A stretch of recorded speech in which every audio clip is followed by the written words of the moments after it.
इसलिए कि अबू हुरैरा, मुझे पता है कि तुम हदीस को हासिल करने के लिए बेचैन रहते हो, तुम्हारे अंदर हदीस को सीखने की तड़प है, तुम्हारे अंदर हदीस को जानने की तड़प है। मेरे प्यारे भाइयों, हदीस की तड़प अपने दिल में पैदा कर लो, अल्लाह के रसूल की बातों को सीखने की तड़प अपने अंदर पैदा कर लो। अबू हुरैरा के नक्शे कदम पे चला करो, हदीस को जानने की कोशिश किया करो, हदीस को सीखने की कोशिश किया करो, हदीस पर अमल करने की कोशिश किया करो। रात भर तकरीर सुनना कमाल नहीं है, तकरीर से आपने कितना अमल किया ये ज्यादा अहम बात है और ये कमाल की बात है। अल्लाह के नबी ने फरमाया कि अबू हुरैरा, कयामत के दिन वो खुश नसीब इंसान जिसको मेरी शफाअत मिलेगी, मन काला ला इलाहा इल्लल्लाहु खालिसन मिन क़िबल नफ्सिही, जो दिल से ला इलाहा इल्लल्लाह कहेगा, जो तौहीद के ऊपर रहेगा, जो शिर्क से अपने आप को बचाएगा, जिसने दुनिया में शिर्क नहीं किया होगा, जो तौहीद पर दुनिया से मरा होगा, उसको मेरी शफाअत नसीब होगी। तो नबी का दामन न तो किसी बिदती को मिलेगा, न किसी मुशरिक को मिलेगा, न शिर्क करने वाले को नबी का दामन नसीब होगा, न बिदअत करने वाले को नबी का दामन नसीब होगा। तो अल्लाह के यहां नेकी के कबूल होने की ये पहली कंडीशन है मेरे प्यारे साथियों, कि उस अमल के ऊपर अल्लाह और उसके रसूल की मुहर हो। दूसरी कंडीशन क्या है? दूसरी कंडीशन ये, वला युशरिक बिइबादति रब्बिही अहदा। अल्लाह ताला के यहाँ हमारा अमल तभी कबूल होगा जब हमने उस अमल के अंदर किसी को शरीक नहीं किया होगा, उस अमल को हमने सिर्फ और सिर्फ अल्लाह के लिए किया होगा। हमारा वो अमल प्योर होगा, शुद्ध होगा, खालिस होगा, उस अमल के अंदर कोई मिलावट नहीं होगी। हमने वो अमल सिर्फ और सिर्फ अल्लाह के लिए किया होगा, तब वो अमल हमारा अल्लाह की बारगाह में कबूल होगा, वरना हमारा अमल अल्लाह के यहाँ कबूल नहीं होगा। मेरे प्यारे साथियों, अब जरा अपने दिल पर हाथ रख करके बताओ कि आपने नमाज आप जो पढ़ते हैं, आपने मदरसे में चंदा दिया, आपने ज़कात दिया, आपने हज किया, आपने उम्रा किया, आपने कोई भी नेकी का काम किया, जरा आपने अपने दिल पर हाथ रख करके सोचो और बताओ कि आपने वो अमल किसके लिए किया। अगर आपके अमल करने का मकसद ये था कि अल्लाह हमसे राजी हो जाए, तो अल्लाह तो सवाब उसका जरूर आपको देगा। लेकिन अगर आपके दिल में ये आरजू थी, मदरसे में 1 लाख रुपया चंदा दे रहा हूं ताकि पूरे गांव के लोगों को पता चल जाए कि मैं कितना बड़ा सखी हूं, मैंने हातिम ताई की कब्र पे लात मार करके 1 लाख रुपया चंदा दे दिया। अगर आप हज करके इसलिए आते हैं कि ताकि पूरा गांव आपको हाजी साहब कह करके आपको सलामी दे, अगर आप नमाज इसलिए पढ़ते हैं ताकि आपको लोग नमाजी करार दें, तो याद रखो मेरे प्यारे साथियों, आपकी वो नमाज आपके मुंह पर मार दी जाएगी, आपका हज आपके मुंह पर मार दिया जाएगा, आपकी ज़कात और आपका सदका आपके लिए बर्बाद हो जाएगा। रियाकारी और दिखावा ये हमारी नेकियों के लिए मेरे प्यारे साथियों जहर है, जहर जो हमारी नेकियों को खत्म कर देता है। इसीलिए अल्लाह ने कुरान के 3रे पारे में फरमाया, या अय्युहल्लज़ीना आमनू ला तुबतिलू सदकातिकुम बिल मन्नि वल अज़ा। ऐ ईमान वालो, जब तुम अल्लाह की राह में सदका और खैरात दिया करो, जब तुम दान दिया करो, जब तुम चंदा दिया करो, तो उस पर एहसान न जताया करो और किसी को तकलीफ न दिया करो। अगर ऐसा करोगे तो तुम्हारा सदका बर्बाद हो जाएगा। कल्लज़ी युनफ़िक़ु मालहु रिआअन नास। ऐ ईमान वालो, तुम उनकी तरह न हो जाना जो सदका तो करते हैं लेकिन लोगों को दिखाने के लिए करते हैं, जो मुनाफिकों का तरीका है, जो काफिरों का तरीका है। ऐ मुसलमानों, तुम वो तरीका मत अपनाना। रियाकारी और दिखावा ये काफिरों का तरीका है, ये मुनाफिकों का तरीका है। मोमिन नमाज पढ़ता है तो ये सोच करके पढ़ता है कि ये मेरी जिंदगी की आखिरी नमाज है। जब मोमिन नमाज पढ़ता है तो दिल उसका नमाज की तरफ लगा रहता है, दिमाग उसका नमाज की तरफ लगा रहता है। और जब मुनाफिक नमाज पढ़ता है तो कुरान करीम में अल्लाह बयान करता है वइज़ा क़ामू इलस्सलाति क़ामू कुसाला। जब ये मुनाफिक लोग नमाज पढ़ने के लिए आते हैं बड़ी सुस्ती के साथ, बड़ी काहिली के साथ आते हैं। युराऊन अन्नास, ये लोगों को दिखाने का काम करते हैं। ये अल्लाह के लिए नमाज नहीं पढ़ते, ये लोगों को दिखाने के लिए नमाज पढ़ते हैं। वला यज़कुरून अल्लाह इल्ला कलीला, और ये बहुत कम अल्लाह को याद करते हैं, ये बहुत थोड़ा सा अल्लाह को याद करते हैं। रियाकारी करना ये काफिरों की निशानी है, ये मुनाफिकों की निशानी है। और अब मैं जो हदीस आपको सुनाने जा रहा हूं ये वो हदीस है जिसको बयान करने के पहले हजरत अबू हुरैरा रज़ी अल्लाह ताला अन्हु बेहोश हो जाते हैं।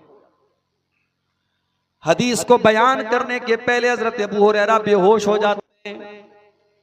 होश में आते हैं, लोग सवाल करते हैं कि अबू हुरैरा आप हमको अल्लाह के रसूल की कोई हदीस सुनाने जा रहे थे। अबू हुरैरा कहते कि हाँ मैं तुमको हदीस सुनाने जा रहा हूं, मैंने अल्लाह के प्यारे नबी को ये फरमाते हुए सुना है। और इतना कहने के बाद अबू हुरैरा दोबारा बेहोश हो जाते हैं। तीन बार बेहोश होते हैं। फिर जब तीसरी मर्तबा होश में आते हैं तो कहते हैं कि वो लोगों मैंने अल्लाह के नबी से को ये फरमाते हुए सुना है इन्ना अव्वलन नास युक़ज़ा यौमल क़ियामति सलासतुन, क़यामत के दिन सबसे पहले 3 लोगों का फैसला किया जाएगा। सबसे पहले 3 लोगों का फैसला किया जाएगा। नंबर 1 रजुलुन उस्तुशिद फी सबीलिल्लाह, पहले नंबर पर वो इंसान होगा जो अल्लाह की राह में शहीद हुआ था, जो अल्लाह की राह में जिहाद करते हुए, जंग करते हुए, लड़ाई करते हुए अल्लाह की राह में शहीद हो गया था। उसको अल्लाह के सामने लाया जाएगा। अल्लाह पूछेगा मेरे बंदे मैंने तुझको ताकतवर बनाया था, तुझे लड़ने के लायक बनाया था, तेरे जिस्म को मजबूत बनाया था, तूने क्या किया? बंदा कहेगा कातलतु फीका हत्ता स्तुशीदतु, आय अल्लाह मैं तेरे रास्ते में लड़ता रहा, मैं क़िताल करता रहा, मैं जंग करता रहा, तेरे दुश्मनों को मारता रहा, हत्ता स्तुशीदतु, यहां तक कि मैं शहीद हो गया। अल्लाह फरमाएगा तू झूठ बोल रहा है, तू इसलिए नहीं लड़ रहा था कि मुझे राजी करने वाला था, अल्लाह को राजी करने वाला था।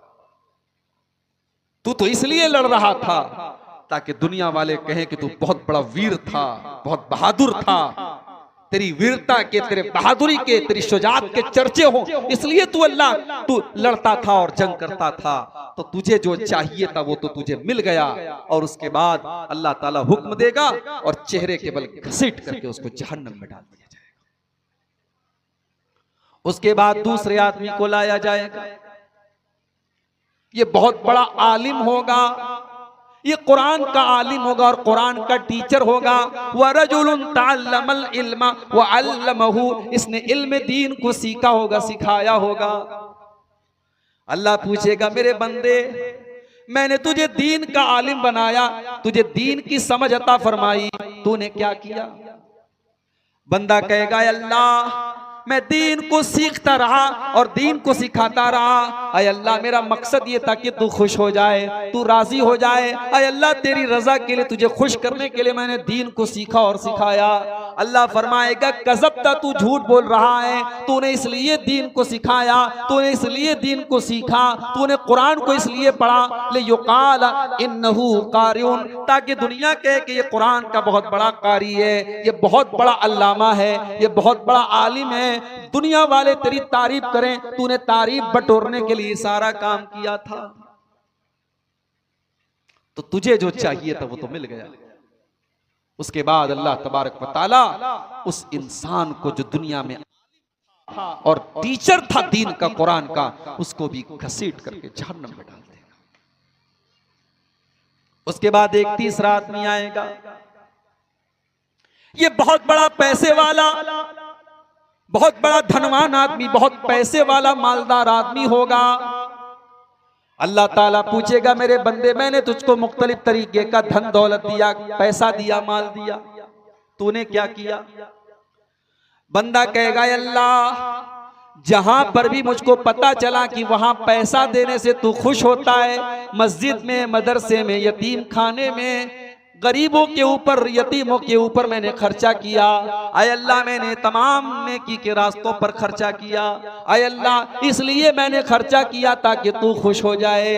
अल्लाह फरमाएगा कज़बता, मेरे बंदे तू झूठ बोल रहा है, तू झूठ बोल रहा है, तूने इसलिए ये चंदा दिया, तूने इसलिए ये पैसा खर्च किया, लियुक़ाल इन्नहु जवादुन, ताकि लोग तुझे दान देने वाला दानी कहें, लोग तुझे सखी कहें, लोग तुझे फैयाज कहें, लोग तुझे खर्च करने वाला कहें, लोग तेरी तारीफ करें। तो तुझे जो चाहिए था वो तो मिल गया। उसके बाद अल्लाह के नबी फरमाते हैं अल्लाह ताला उसको भी हुक्म देगा और वो घसीट करके जहन्नम में डाल दिया जाएगा। ये टॉप की 3 नेकी है मेरे भाई। अल्लाह की राह में जिहाद करना, कुरान का और दीन का इल्म सीखना और अल्लाह के राह में माल खर्च करना, ये टॉप की 3 नेकी है। मगर ये तीनों नेकी करने वाला सबसे पहले कयामत के दिन जहन्नम की आग में डाला जाए। तिरमिज़ी की रिवायत है, जब ये हदीस हजरत अमीर माविया के सामने पड़ी गई, हजरत अमीर माविया रोने लगे, इतना रोए कि बेहोश हो गए। और जब होश में आए तो कहने लगे इतनी बड़ी बड़ी नेकी करने वाले अल्लाह की बारगाह में बर्बाद हो जाएंगे तो हमारा तुम्हारा क्या होगा। उसके बाद हजरत मुआविया ने सूरह हूद की वो 2 आयतें पढ़ी। कौन सी 2 आयतें? अल्लाह ने फरमाया मन कान युरीदुल हयातद दुनिया व ज़ीनतहा नुवफ़्फ़ी इलैहिम आमालहुम फ़ीहा व हुम फ़ीहा ला युबख़सून। जो दुनिया में नेक अमल करेगा, अच्छा अमल करेगा, लेकिन अल्लाह को खुश करने के लिए नहीं करेगा, बल्कि दुनिया कमाने के लिए करेगा, दुनिया वालों की तारीफ बटोरने के लिए करेगा, हम उसकी नेकी का बदला उसको दुनिया में दे देंगे, हम दुनिया में कोई कमी नहीं करेंगे। उलाइकल्लज़ीना हबितत आमालुहुम, यही वो लोग होंगे जिनकी नेकियां बर्बाद हो जाएंगी और उनको आखिरत में उनको कुछ मिलने वाला नहीं है। आखिरत में कुछ नहीं मिलेगा मेरे भाई। अगर आपकी नीयत सही नहीं है, आपके दिल में इखलास नहीं है। शेरशाबादी बिरादरी में खाने में मसाला बहुत डाला जाता है, डालते कि नहीं डालते? गलत नहीं बोल रहा हूं ना, झोल बहुत डालते, झोल। अच्छा, खाने में आपने मसाला बहुत डाल दिया लेकिन नमक नहीं डाला, बहुत अच्छा आपने देसी मुर्गा बनाया, मौलाना साहब के सामने रखा, मौलाना साहब खाइए, मौलाना साहब खाने लगे, यार नमक ही नहीं है इसमें। अब सारी चीजें आपने डाल दी, नमक नहीं डाला, तो वो मजा निकल जाएगा खाने का। इसी तरीके से नेकी के अंदर मेरे प्यारे साथियों, अमल के अंदर इखलास अगर नहीं है, अगर उस अमल के अंदर रियाकारी है, दिखावा है, तो अमल चाहे देखने में जितना ही अच्छा क्यों ना हो, अल्लाह की बारगाह में वो अमल बेकार है, क्योंकि उसके अंदर इखलास का नमक नहीं है। जब तक इखलास नहीं होगा, हम अल्लाह के लिए वो नेक अमल नहीं करेंगे, तब तक हमारे अमल की अल्लाह के कोई वैल्यू नहीं। इसीलिए बुखारी शरीफ की पहली हदीस है, जाओ मेरे नौजवान साथियों, बुखारी की पहली हदीस आपको सुनाने जा रहा हूं। बुखारी की पहली हदीस जरूर याद कर लेना, कोई पूछे तो बता देना कि बुखारी शरीफ की पहली हदीस है। हजरत उमर फारूक रज़ी अल्लाह ताला अन्हु हदीस के रावी हैं। अल्लाह के प्यारे नबी फरमाते हैं सल्लल्लाहु अलैहि वसल्लम, इन्नमल आमालु बिन्नियात व इन्नमा लिकुल्लि इम्रिइन मा नवा। तमाम के तमाम आमाल का दारो मदार नीयत पर है और इंसान को उतना ही सवाब मिलेगा जितनी उसने नीयत की होगी।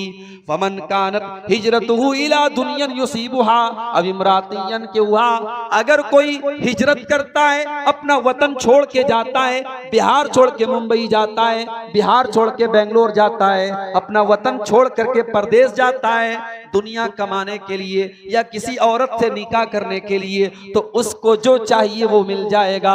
वमन कानत हिजरतुहु इलल्लाहि व रसूलिही फहिजरतुहु इलल्लाहि व रसूलिही, और जो अल्लाह के लिए अपना वतन छोड़ता है, जो रसूल के लिए अपना वतन छोड़ता है, जो अल्लाह और उसके रसूल के लिए हिजरत करता है, उसको हिजरत का सवाब मिलेगा। वतन दोनों छोड़ रहे हैं। एक इंसान बेचारा बर्मा में रहता था, वहां दीन पर अमल करने में परेशानी आ रही थी। बेचारा अपना वतन छोड़ करके हिंदुस्तान आता है, किसी और मुल्क में जाता है। उसका मकसद है अपने दीन को बचाना, अपने ईमान को बचाना।